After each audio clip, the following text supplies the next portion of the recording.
Let me show you all motions and gestures available on Redmi Note 14 Pro Plus 5G. So first of all, we're gonna go to the settings. Here we can go to additional settings and we can find gesture shortcuts. Here we have some basic ones like the launch for digital assistant. So we can press and hold the power button in order to turn on Google Gemini or Google Assistant. Besides that, we can take a screenshot with 3 fingers. So we can slide down 3 fingers like that in order to capture the screenshot. Or we can press volume down and power button at the same time. And it looks like this. There we go. So you press both of these buttons at the same time in order to capture the screenshot as well. We also have the partial screenshot, which can be performed once again with 3 fingers, but instead of sliding from up towards the bottom, from the top towards the bottom, we need to simply press and hold these 3 fingers on our screen. And then we can select the area that we wish to capture. Of course, we can still customize it later on. And then we can either use one of these options to do something with the screenshot or just simply save it. We also have a shortcut to launch the camera, so we can double press the power button in order to open the camera.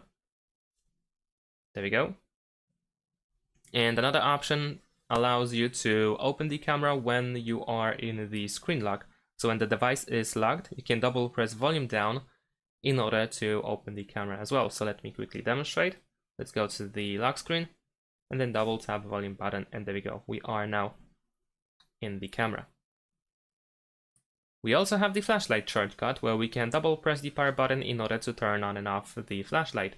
And as you can see, the flashlight is working just fine and you can turn it off the same way. So instead of opening the camera, we can also use it for the flashlight.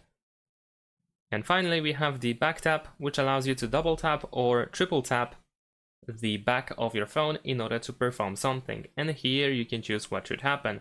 We have several different options, including take a screenshot, open the camera or the assistant, go to the silent mode, and so on and so forth. So I have set up the calculator and a screenshot for double and triple back tap respectively. So all I need to do is simply tap the back with my finger, and I usually just like hold my phone like this, and I can tap on this spot twice quite firmly. So it looks like this. And as you can see, the calculator works, and if I triple tap, there we go, I've made a screenshot. And that is pretty much it. Thanks for watching, leave a like and subscribe to my channel, and see you in my next videos. Bye!